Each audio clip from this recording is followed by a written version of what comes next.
दीपावली की शाम थी। पूरा मिश्रा सदन जगमगा रहा था, लेकिन अंदर एक अजीब सी उदासी का अंधेरा पसरा था। आंगन में रखे रंगोली के रंग फीके पड़ रहे थे, ठीक वैसे ही जैसे इस घर की बड़ी बहू आरती के जीवन की रौनक। एक संभ्रांत और सुशिक्षित परिवार की इकलौती बेटी आरती आज खुद को इस घर के कोने कोने में अवांछित महसूस कर रही थी। आरती और अविनाश की शादी को 5 साल हो चुके थे। अविनाश एक सफल आर्किटेक्ट था और आरती ने शादी के बाद अपना टीचिंग कैरियर सिर्फ इसलिए छोड़ा था ताकि वह घर और परिवार की जिम्मेदारी अच्छे से निभा सके। पहले 2 साल तो सब कुछ किसी स्वप्न लोक जैसा था। सासू माँ सुषमा देवी आरती के हाथ के बने पकवानों की तारीफ करते नहीं थकती थी और अविनाश तो मानो चांद पर था। लेकिन तीसरे साल से जब घर में बच्चे की किलकारी नहीं गूंजी तो प्रेम की डोर धीरे धीरे तानों की रस्सी में बदलने लगी। जो सुषमा देवी आरती को बेटी कहती थी, अब उनकी हर बात में एक सूखापन आ गया था। दिवाली पर जब मोहल्ले की औरतें उन्हें बधाई देने आई तो एक पड़ोसन ने फुसफुसाते हुए पूछा, सुषमा जी, इतनी बड़ी हवेली में एक बच्चे की हंसी नहीं गूंजती, कब तक इंतजार? सुषमा देवी का चेहरा उतर गया। उन्होंने उस शाम आरती को एक पुरानी चांदी की कटोरी दिखाते हुए कहा, यह खानदान की निशानी है। इसे अपनी बहू को तब सौंपना जब उसकी गोद हरी हो, वरना यह हमारे घर की सबसे मनहूस निशानी बन जाएगी जो हमारा वंश आगे नहीं बढ़ा सकी। यह शब्द किसी एक श्राप थे। आरती का दिल कांच की तरह बिखर गया। वह पढ़ी लिखी थी, पर इस घर की परंपरा और अविनाश के प्रति अपने प्रेम के आगे चुप रही। अविनाश हर बार उसका साथ देता। माँ, आरती को क्यों दोष देती हो? हम दोनों की जांचों में भी कमी निकली है। डॉक्टर ने कहा है कि इसका इलाज संभव है। लेकिन सुषमा देवी अपने बेटे की बात मानने को तैयार नहीं थी। मेरे बेटे में कोई कमी नहीं हो सकती। यह सब इस लड़की का ढोंग है ताकि इसका दोष छिप जाए, वह गुस्से से बोलती। चौथे साल घर में छोटे बेटे अमन की शादी हुई। अवन अविनाश से बिल्कुल अलग था। वह एक फ्रीलांस फोटोग्राफर था, दिल से कलाकार और विचारों से खुला। उसकी दुल्हन थी नेहा, एक युवा पत्रकार। नेहा ऊर्जा और जिंदा दिली से भरी थी। वह सीधी, स्पष्टवादी और अपनी बात कहने में निचकने वाली नहीं थी। नेहा के घर में कदम रखते ही हवा बदल गई। जहां आरती हमेशा हर बात पर सहमत हो जाती थी, वहीं नेहा ने गलत बात पर आवाज़ उठाना शुरू किया। उसने आते ही महसूस किया कि उसकी जेठानी आरती के चेहरे पर एक स्थायी उदासी और आंखों में एक अनकहा डर है। वह देखती थी कि आरती कितनी मेहनत से पूरे घर को संभालती है, फिर भी हर छोटी बड़ी बात पर उसे ताने मिलते हैं। एक दिन खाने की मेज़ पर सुषमा देवी ने आरती की बनाई दाल में नमक कम बताते हुए कहा, जिसके जीवन में खालीपन हो उसके हाथों में स्वाद कहाँ से आएगा? नेहा से चुप नहीं रहा गया। उसने तुरंत चम्मच से थोड़ी दाल ली और कहा, वाह माँ जी, दाल तो बहुत स्वादिष्ट है। थोड़ी मिर्ची कम है, वो मैं डाल लेती हूँ, लेकिन मुझे लगता है आपकी बातों में नमक नहीं, बस कड़वाहट ज़्यादा है। सुषमा देवी पहली बार सन्न रह गईं। उन्हें किसी ने पलटकर जवाब नहीं दिया था। उस रात नेहा ने अमन से कहा, अमन, भाभी के साथ जो हो रहा है वो अन्याय है। वह माँ नहीं बन पाई तो क्या वह एक इंसान के रूप में, एक पत्नी के रूप में, एक बहू के रूप में काबिल नहीं है? मैं चुप नहीं रहूँगी। नेहा अब आरती की ढाल बन गई थी। वह आरती को घर के पिंजड़े से बाहर ले जाती। दोनों साथ में कॉफ़ी पीते, किताबें पढ़ते। नेहा ने आरती को धीरे धीरे यह एहसास दिलाया कि उसका अस्तित्व बच्चे से कहीं ज़्यादा बड़ा है। आरती और नेहा की दोस्ती गहरी होती गई। आरती को पहली बार लगा कि वह इस घर में अकेली नहीं है, लेकिन घर का माहौल धीरे धीरे बिगड़ रहा था। सुषमा देवी का गुस्सा नेहा पर निकलने लगा था। आरती और अविनाश ने अपने बांझपन का इलाज गुपचुप तरीके से जारी रखा, जिसमें कई महंगे टेस्ट और आईवीएफ के 2 असफल प्रयास हो चुके थे। इस प्रक्रिया से आरती भावनात्मक और शारीरिक रूप से पूरी तरह टूट चुकी थी। उसने हार मान ली थी। इसी बीच अविनाश को एक बड़े प्रोजेक्ट के सिलसिले में 6 महीने के लिए विदेश जाना पड़ा। उसके जाने के कुछ हफ्तों बाद घर में एक और खबर आई। नेहा गर्भवती थी। सुषमा देवी खुशी से फूली नहीं समाई। उनके वंश का दीपक जलने वाला था।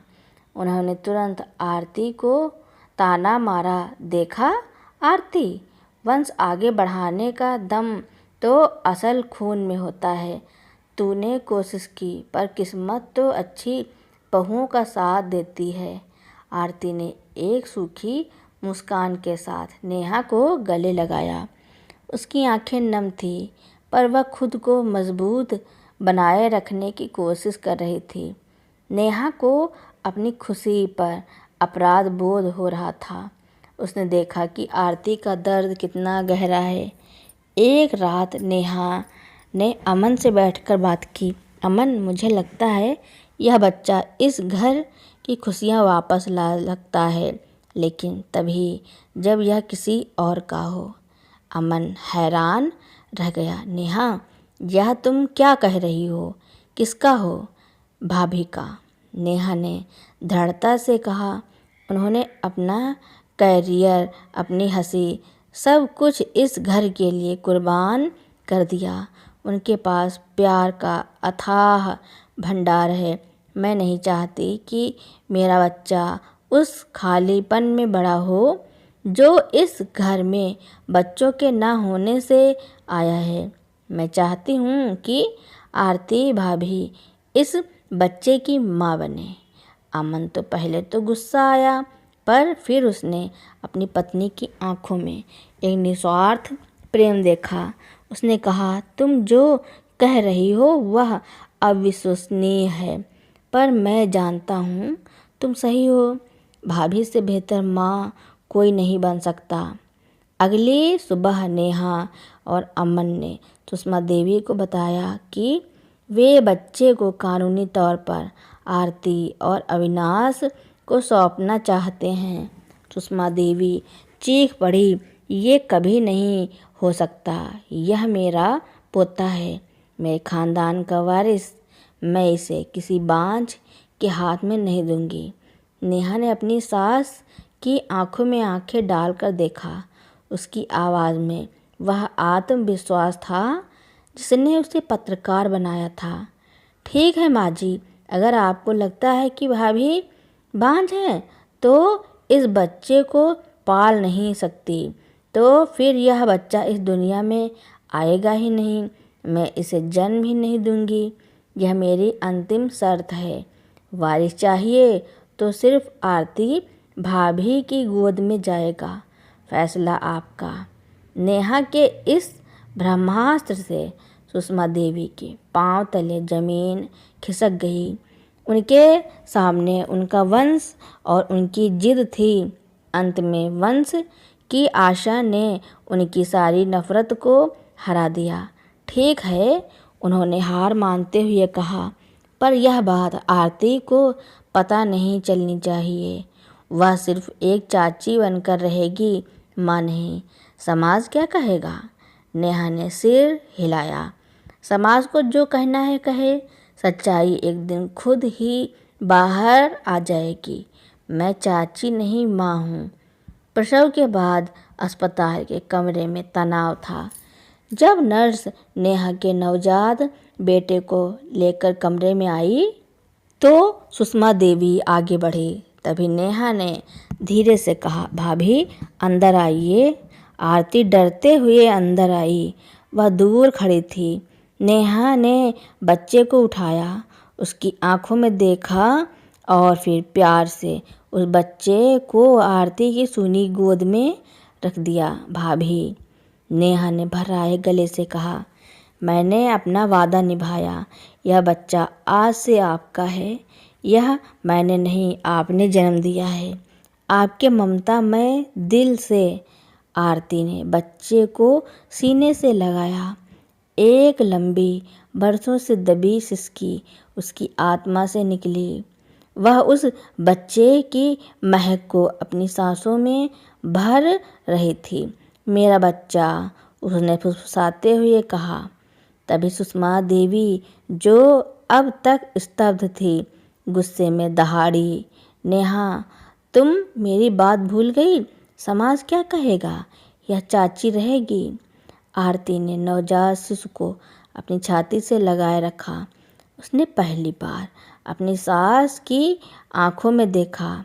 उसकी आंखों में अब डर नहीं, माँ बनने का आत्मविश्वास था। माँ जी, आरती की आवाज़ दृढ़ थी। आज तक मैंने आपकी हर बात मानी, हर जुल्म सहा, लेकिन अब नहीं। समाज वही कहेगा जो हम कहेंगे। मैं इस बच्चे की माँ हूँ, चाची नहीं। उसने बच्चे के माथे को चूमा। मेरे लिए इसका मोल दुनिया की हर दौलत से ज़्यादा है। सुषमा देवी के पास इस अटूट रिश्ते को तोड़ने का कोई तर्क नहीं बचा था। उन्हें महसूस हुआ कि प्रेम, त्याग और निस्वार्थ भावना से बड़ा कोई बंधन नहीं होता। उन्होंने चुपचाप सिर झुका लिया। उस पल आरती ने न केवल एक बच्चे को पाया था, बल्कि बरसों से खोया हुआ अपना आत्मसम्मान और अपने अस्तित्व का मोल भी पा लिया था। मिश्रा सदन में देर से ही सही, पर खुशियों की असली दिवाली अब शुरू हुई थी। आरती की गोद में जब नमन आया तो मिश्रा सदन का पूरा वातावरण ही बदल गया। नमन की खिलखिलाहट ने उस दीवारों पर जमी बरसों की उदासी को धो डाला था। आरती अब एक पल के लिए भी उसे खुद से दूर नहीं करती थी।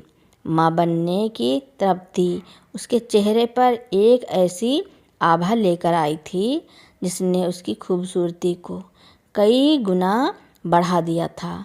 लेकिन घर के भीतर का तनाव अभी पूरी तरह शांत नहीं हुआ था। सुषमा देवी ने हार तो मान ली थी, पर उनका मन अब भी अपनी जिद से बंधा था। वह बाहर वालों के सामने नेहा को ही बच्चे की माँ बताती थी और आरती को सबसे अच्छी चाची का दर्जा देती थी। वह सोचती थी कि समाज क्या कहेगा। इस डर से उन्हें सच स्वीकारने से रोक रखा था। आरती और नेहा के रिश्ते में अब माँ बेटी जैसा प्यार और सम्मान था। नेहा जो बच्चे की जैविक माँ थी, अपनी खुशी और अपना दर्द दोनों आरती की खुशी के लिए खुशी खुशी त्याग चुकी थी। वह खुद नमन के लिए एक आदर्श चाची थी, जो उसे खूब दुलार करती थी, पर हमेशा आरती को माँ के रूप में आगे रखती। 6 महीने बाद अविनाश जब विदेश से लौटा तो घर का बदला हुआ माहौल देखकर दंग रह गया। उसका चेहरा खुशी से दमक उठा जब उसने आरती की गोद में अपने बेटे नमन को देखा। आरती ने उसे गले लगाकर सारा सच बताया। अविनाश ने नेहा के इस अविश्वसनीय त्याग के आगे सिर झुका लिया। लेकिन सुषमा देवी ने फिर अपनी बात दोहराई। अविनाश बेटा, नेहा ने बहुत बड़ा दिल दिखाया है, पर दुनिया के सामने नेहा ही नमन की माँ रहेगी। आरती एक माँ से भी बेहतर चाची है। पर अविनाश ने अपनी माँ की बात काटी। माँ, आप क्या कर रही हैं? आरती माँ है। उसने नमन को अपने सीने से लगाया है। उसके आँखों में देखिए, यह माँ का प्यार है, मैं झूठ नहीं बोलूँगा। नमन की माँ आरती है और यही सच है। इस बात पर घर में फिर तूफान आया। अविनाश और सुषमा देवी के बीच कड़ा वाद विवाद हुआ। अविनाश ने साफ कह दिया कि अगर उनकी माँ आरती को माँ का सम्मान नहीं देंगी तो वह आरती और नमन को लेकर इस घर से अलग हो जाएगा। यह एक ऐसी धमकी थी जिसमें सुषमा देवी को अंदर तक हिला दिया। वह अपने वंश और अपने बेटे को खोने का जोखिम नहीं उठा सकती थी। वह दिन आ गया तो सुषमा देवी के समाज का सामना करना अनिवार्य हो गया। नमन का पहला जन्मदिन था। शहर के सभी रिश्तेदार और पड़ोसी मिश्रा सदन में जमा हुए। सुषमा देवी तनाव में थी। उन्होंने सबको हिदायत दी थी कि कोई इस मुद्दे पर बात ना करे। पार्टी के बीच में जब आरती नमन को केक काटने के लिए गोद में लेकर आई तो मोहल्ले की एक ताने कसने वाली महिला श्रीमती वर्मा आगे बढ़ी। वाह नेहा, तुमने तो कमाल कर दिया। 6 महीने की विदेश यात्रा के बाद अविनाश लौटे और तुम इतनी जल्दी खुशखबरी ले आई। और देखो चाची आरती कितनी देखभाल कर रही है। उन्होंने जानबूझकर चाची शब्द पर जोर दिया और आंखों से सबको इशारा किया। इससे पहले कि सुषमा देवी या आरती कुछ बोल पाती, नेहा आगे आई। उसका चेहरा शांत पर उसकी आवाज़ दृढ़ थी। वर्मा जी, शायद आपको कोई गलतफहमी है। नेहा ने सबकी तरफ देखते हुए कहा, मेरा बेटा नमन बहुत भाग्यशाली है क्योंकि उसके पास 2 माँ हैं। एक जैविक माँ, मैं नेहा जिसने उसे जन्म दिया, और दूसरी असली माँ मेरी जेठानी आरती भाभी जिसने उसे अपनी गोद दी और उसे पाल रही हैं। पूरे हॉल में सन्नाटा छा गया। सबके चेहरे पर आश्चर्य था। तभी आरती ने खुद माइक उठाया। नमन को एक हाथ से कसकर पकड़े हुए उसकी आवाज़ आत्मविश्वास और प्रेम से भरी थी। यह सच है, नमन मेरा बेटा है। नेहा और अमन ने मुझे यह अनमोल तोहफा दिया है। नमन मेरे लिए एक चमत्कार है और किसी को इस रिश्ते पर कोई सवाल है तो मैं साफ कर दूं, मैंने अपने दिल से इसे जन्म दिया है और मैं ही इसकी माँ हूँ। यह सुनते सुषमा देवी, जो अब तक एक कोने में खड़ी थी, अचानक आगे बढ़ी। बरसों के जिद और अहंकार टूट चुका था। उन्होंने आरती के पास आकर नमन के सिर पर प्यार से हाथ फेरा। हाँ, उनकी आवाज़ कांप रही थी। आरती ही इसकी माँ है, मेरा पोता, आरती का बेटा। उनके मुंह से निकले इन शब्दों ने हवा में पसरे सारे संदेह को दूर कर दिया। श्रीमती वर्मा का चेहरा उतर गया। उन्होंने पहली बार देखा कि निस्वार्थ प्रेम समाज के तानों और रूढ़िवादिता से कितना मजबूत होता है। उस दिन के बाद सुषमा देवी पूरी तरह बदल गई। उन्होंने अपनी गलती स्वीकार की और आरती से माफ़ी मांगी। नमन ने सुषमा देवी को दादी कहने लगा और उस घर में अब कोई चाची या सौतेली माँ नहीं था। आरती और अविनाश ने नमन को वह प्यार दिया जिसकी कल्पना भी नहीं की जा सकती थी। नेहा और अमन ने जल्द ही एक दूसरे बच्चे की योजना बनाई और अब वे एक बड़े और खुशहाल परिवार का हिस्सा थे, जहां प्रेम और त्याग की मजबूत नींव पर रिश्ते टिके थे। तो दोस्तों, मेरी कहानी सुनने के लिए आपका बहुत बहुत धन्यवाद। ऐसी ही नई नई कहानियाँ सुनने के लिए मेरे चैनल को लाइक, कमेंट, शेयर, सब्सक्राइब एवं बेल आइकन का बटन दबाना ना भूलना, ताकि मेरी नई नई कहानियाँ आप तक पहले ही पहुँचती रहें।